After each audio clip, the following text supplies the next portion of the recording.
Yes students, today we are going to continue with the same lesson, the Union Parliament. The next topic is parliamentary procedures. So what are parliamentary procedures? These are the procedures which are to be observed by the members of Parliament as well as state legislature. Okay. So, there are some parliamentary procedures. The first one is sessions. What is a session? It is the time period of meetings of the houses. Time period of meeting of houses. It may be Lok Sabha, Rajya Sabha, Legislative Assembly, Legislative Council, wherever it may be. Okay, here. Next one is that of quorum. Quorum is the minimum number of members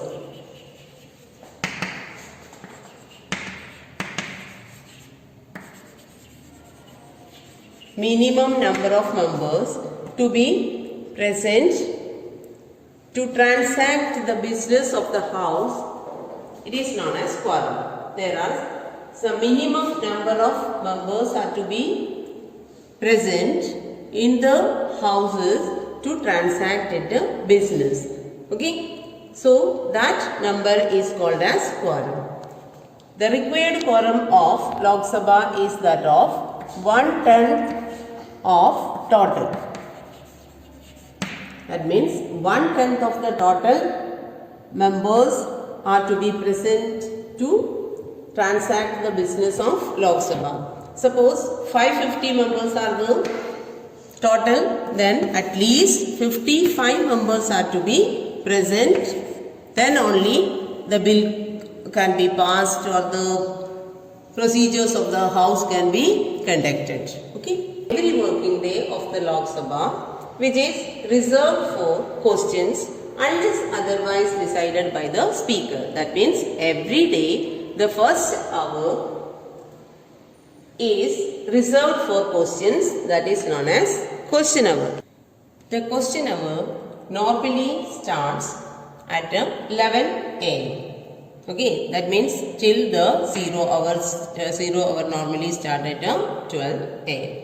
Okay, all questions are addressed to the chair, that is the speaker. A member has to give 10 days notice for a question.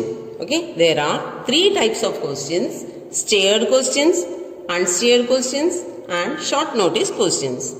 Then in case of steered questions, member wishes to have an oral answer, but in case of unsteered questions, the members wish to have written answer.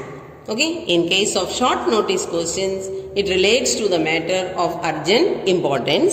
In such questions, then the third one is that of short notice questions.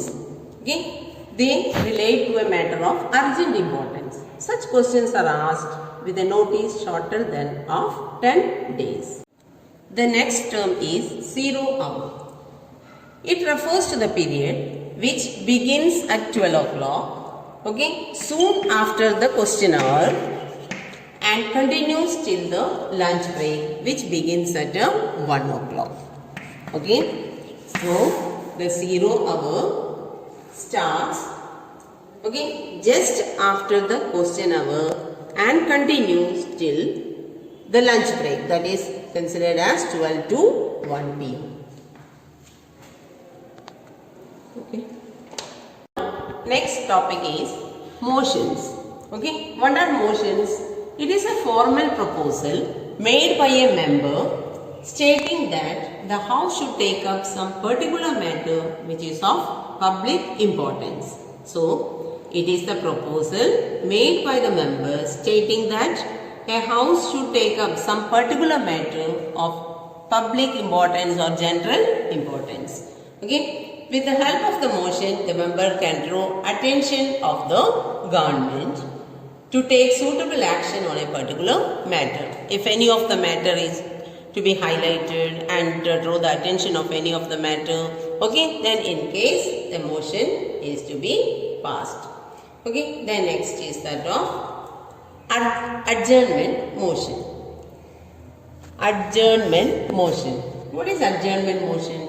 It means a proposal. You know that motion is a proposal. So adjournment motion is also a proposal to lay aside all other business and take up a definite matter of urgent importance. You know that the speaker makes a timetable for the house, no? First hour what is to be done, second hour what is to be done, just like that. Okay, but an adjournment motion, it means a proposal to lay aside all other business. That means whatever may be the decided matters or business of the house, that set aside or lay aside and take up a definite matter of urgent importance. Okay. So such matter or such motion leads to the interruption of normal business of the house. It normally happens when a railway accident resulting in the death of several persons, or a daring dacoity, or some natural calamity like devastating flood and all. In such circumstances, the government has to take urgent decisions. So the adjournment motion is passed during that time. Now the next topic is no confidence motion. No confidence motion. What is no confidence motion? It is also a proposal expressing lack of confidence.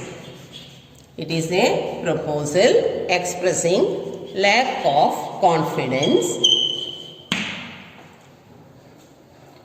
in the ministry.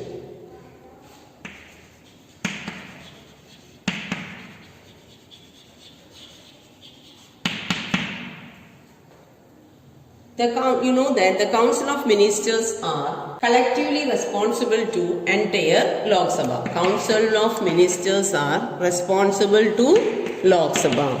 Why? If a no confidence motion is passed in the Lok Sabha, the Council of Ministers must resign. Otherwise it is considered as the failure of the government, and the Prime Minister as well as the Council of Ministers should resign. The House grants leave to move no confidence motion only when it has the support of at least 50 members. For that, 50 members support is necessary, and the motion has to be taken up for discussion within 10 days. Okay, that means with the 15 members support, the motion has to be taken up for discussion within 10 days from the day on which the leave is granted.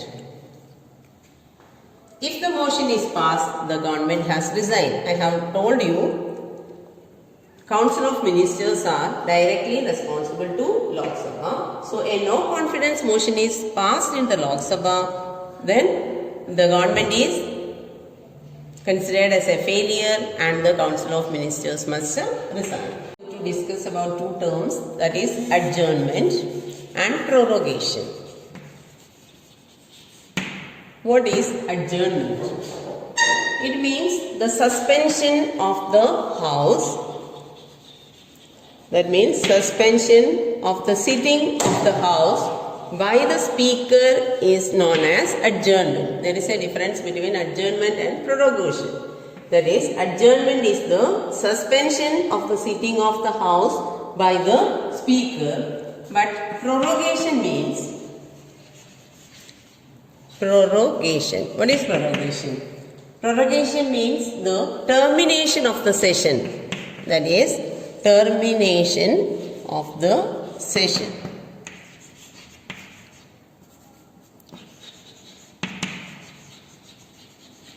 Termination of the session.